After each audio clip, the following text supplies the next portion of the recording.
My name is Amy Snyder, and I'm 27 years old. I reside with my father and mother. Our family has always stuck together as a unit since my early years growing up. I've always admired my dad. He's the epitome of hard work, running his own bustling business. Though his schedule keeps him away from home most of the time, whenever he finds a moment, he dedicates it to me. On his off days, he prioritizes spending time with me, proving himself to be an exceptional father. My mom, however, paints a different picture. As far back as I can recall, she has never been employed. While she tends to household matters, she's never lent support to my dad's business or pursued a career outside our home. Despite our comfortable lifestyle, with my mom often seen socializing and attending events, her lack of involvement in my life has left me feeling somewhat neglected. There were moments of profound loneliness, but my dad's unwavering presence always filled that void. He understood the indifference my mom held towards me and made it his mission to ensure I never felt neglected or alone. As I grew older, my mother's tendency to break promises became apparent. While my dad's commitments were steadfast, my mother's casual approach to promises left me disillusioned. I learned not to hold her pledges in high regard. Conversely, my dad's reliability and trustworthiness garnered my admiration. I even entertained thoughts of joining his company after graduating from university. Being the only child, I saw it as a way to honor my father's legacy and continue his work. Upon reaching my 20s, my father began imparting invaluable wisdom during our outings for drinks. Meanwhile, my mother's involvement in my life remained superficial. The only time she interjected was during my sophomore year of college, when I expressed my desire to join my father's company. "Dad, I want to work at your company after graduation. I'm already preparing for it." "I want to follow in your footsteps someday," I announced eagerly. "Amy, are you sure about that?" "A girl doesn't need to pursue such endeavors," my mother intervened, her words dripping with additional expectations. "Why not?" "I want to work hard like Dad," I insisted. "A woman should find a good man and let her husband provide for her," she countered, echoing typical sentiments. Disheartened by her lack of understanding, I chose not to engage further. I refused to live a life tethered to someone else's ambitions, mirroring my mother's existence.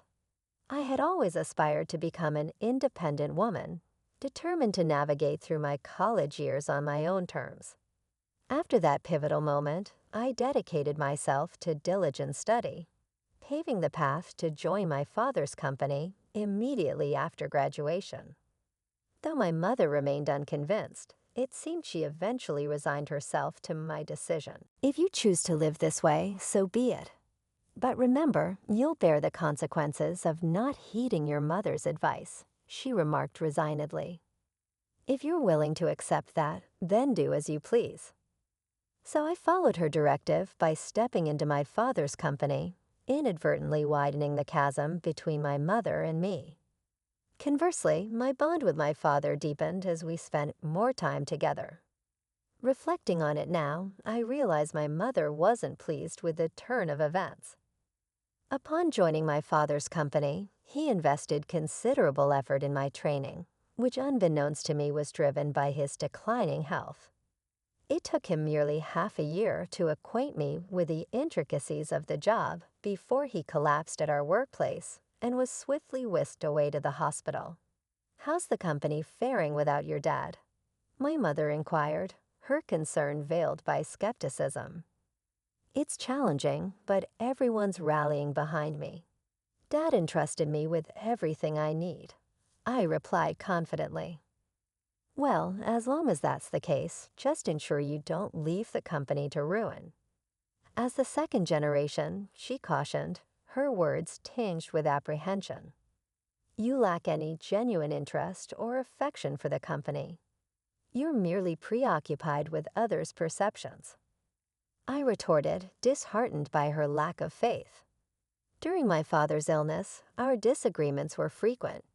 Despite his weakening state, he made sporadic visits to the company, emphasizing its significance. These employees in this company are invaluable treasures to me, but I must relinquish my hold on them, he confessed, his voice laced with emotion. Amy, I've witnessed your dedication over the years. I trust you to safeguard this place and everyone here. I don't know if I can emulate you, Dad, but I'll strive to uphold your legacy, I pledge solemnly. From that day forth, the mantle of leadership was bestowed upon me. With my father mostly confined to the hospital, my days were consumed with the company's affairs, leaving little time for homecomings. I prioritized visiting him regularly, carving out time amidst my busy schedule. My mother, on the other hand, fulfilled only the basic duties, such as delivering changes of clothes to him. Even that seemed to inconvenience her. I couldn't help but wonder about her feelings towards my father. Did she lack any sense of gratitude or compassion for his illness? The thought left me feeling sorry for him, recalling the sacrifices he made for me during my childhood, a time when my mother's affection remained elusive. Despite my exhaustion, I made a concerted effort to visit him as often as possible, a routine that persisted for about a year until he peacefully passed away. In his sleep, amidst the whirlwind of tasks that followed, I barely had a moment to grieve. My mother, oblivious to my emotional turmoil, expected me to handle everything, from funeral arrangements to hospital paperwork. Realistically, I knew I couldn't rely on my mother, who had never ventured beyond the confines of our home. The day after the funeral, my mother broke the subject. Amy, now that the funeral is over, you've settled down, haven't you? She inquired with a heavy heart. I accepted the reality of the situation. Please leave this house. I've just inherited 200 million yen, so I have no use for you anymore. Thank you, she declared as though it were a mere formality. Her words stung, but I had anticipated them. Further discussion seemed futile. Did she truly believe that wealth could replace familial bonds and absolve her of responsibility? With a multitude of questions swirling in my mind, I made the decision to depart the next day. I arranged for the sale of all belongings associated with me, leaving my mother utterly surprised at the speed of my departure. I had meticulously planned my leaving, but I harbored a secret from my mother. Despite her claim of inheriting 200 million yen, my father had entrusted all financial matters to me, designating me as the sole inheritor. Not a single yen remained for my mother, a decision my father made adamantly while he was still in good health. Your mother lacks the understanding of money management or prudent spending. I want you to provide her with monthly household expenses, he had instructed me. If she receives a lump sum, she's likely to squander it immediately. If she protests, refuse to give her a penny. Though my father's last words were spoken in jest, he handed me an SD card containing a video message addressed to my mother. While I never envisioned showing it to her, recent events suggested its necessity might arise sooner than later. After my departure, I anticipated my mother would reach out to me, but her summons came sooner than expected. Come home immediately, she demanded over the phone. I'm working, Mom. What's the matter? I replied, feeling a pang of annoyance. I just need to talk to you. Please come quickly, she insisted with a sigh. I reluctantly headed back to our family home, clutching the SD card in my hand. As soon as my mother laid eyes on me, she launched into accusations. You absconded with all of your father's inheritance, didn't you? I knew something was amiss when you left so abruptly. Hand over your father's inheritance to me now, she demanded, her greed palpable. How selfish can you be? You can't even fulfill your duties as a mother, I retorted, my frustrations simmering in response. I silently extended the SD card to her. Confused, she inspected it. "What's this?" she queried. "I suppose you don't even know how to watch this," I remarked, masking my disappointment. I retrieved my laptop, inserted the SD card, and played the video.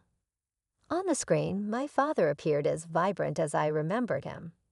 I couldn't help but wonder how my mother would react to this video letter. Silently, I exited the room, leaving her to watch it alone. Upon returning to the room, I found my mother in tears, her emotions laid bare. I was taken aback. My mother was shedding tears over a video of my late father.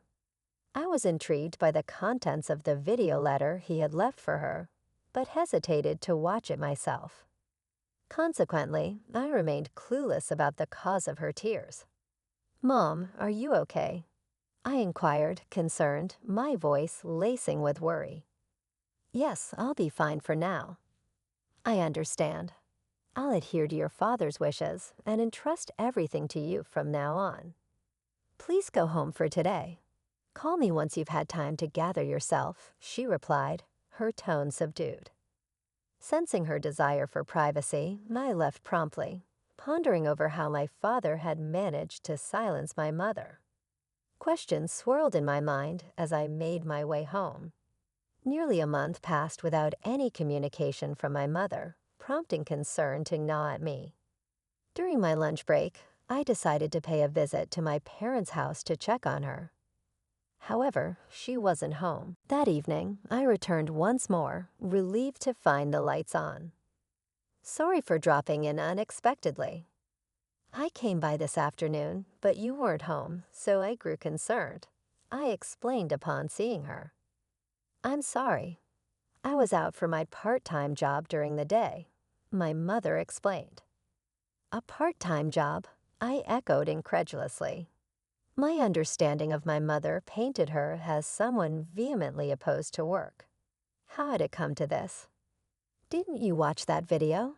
It was a video letter addressed to you," I retorted, baffled by her sudden change in behavior. "You can take it home." "You should watch it too," my mother replied. "Can I watch it?" I asked, extending the SD card to her. "Very well," she acquiesced, passing it back to me. Feeling a twinge of apprehension, I returned to the office and settled at my father's desk. With a deep breath, I played the video. "Honey, if you're watching this, it means you've not been able to communicate with Amy.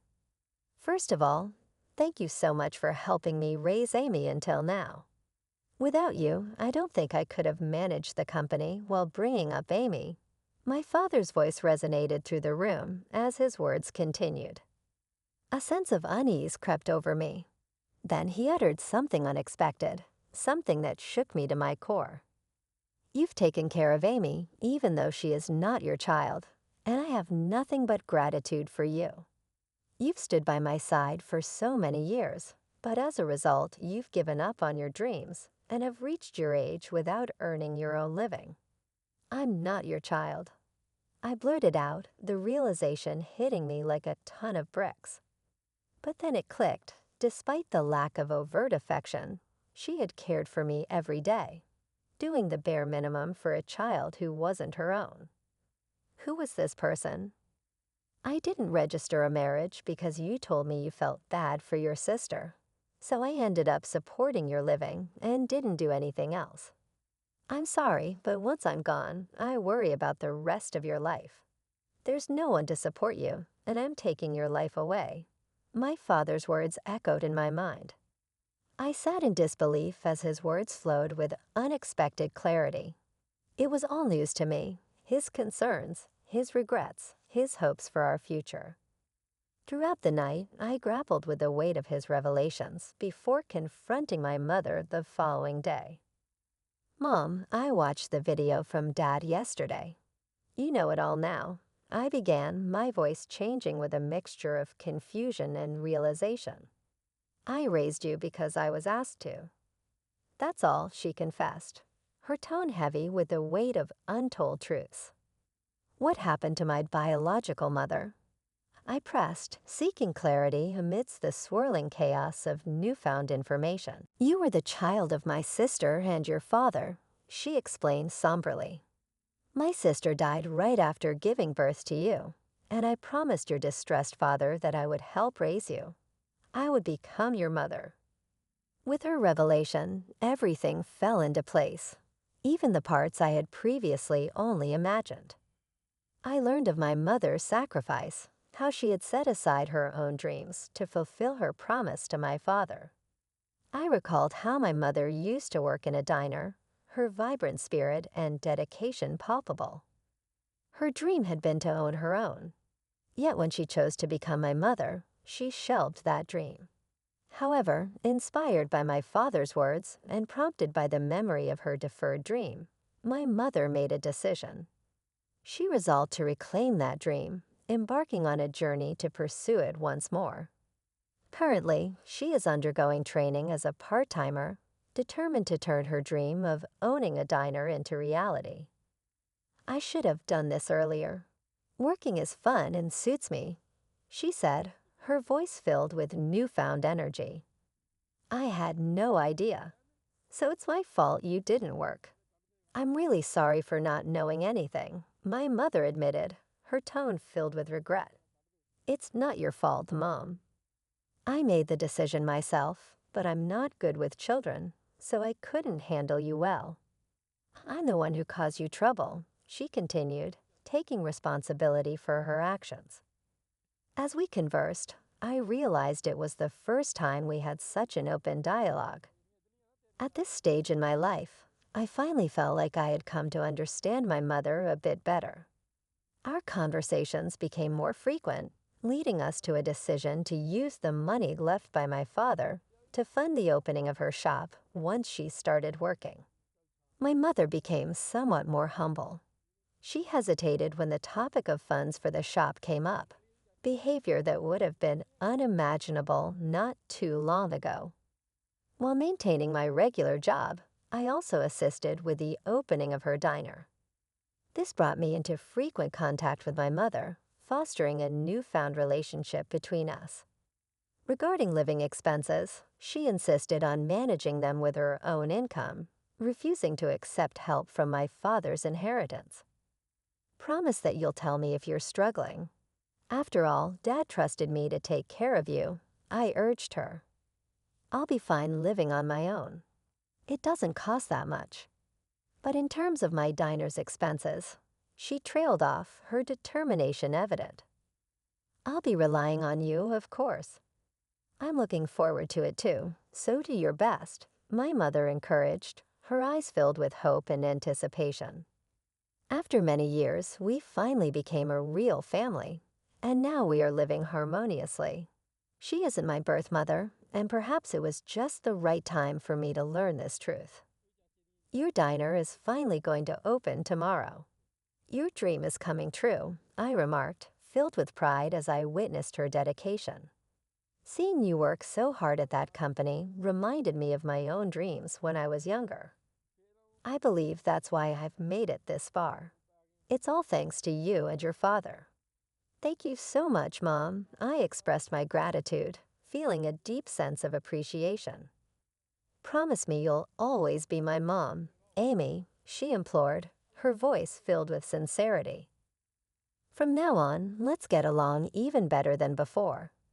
After all, we only have each other, I replied, feeling a new sense of closeness. Upon my father's death, the truth was revealed, and I accepted the reality of our situation, deciding to live on with just my mother and me.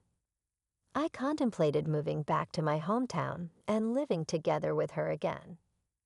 I don't cook, so my mother is concerned about my poor diet and is supportive of me coming back, I explained, feeling touched by her care. My father would probably be surprised that we're getting along so well. His house, company, and inheritance that he left behind. I'll protect them at all costs, while continuing to get along with my mother in order to become a real family. I vowed, determined to honor my father's legacy. We visited the graves of my father and my biological mother, my mother's older sister, to give our daily life updates. After going through the process of adoption, I finally became registered as my mother's daughter, forging a bond that transcended bloodlines.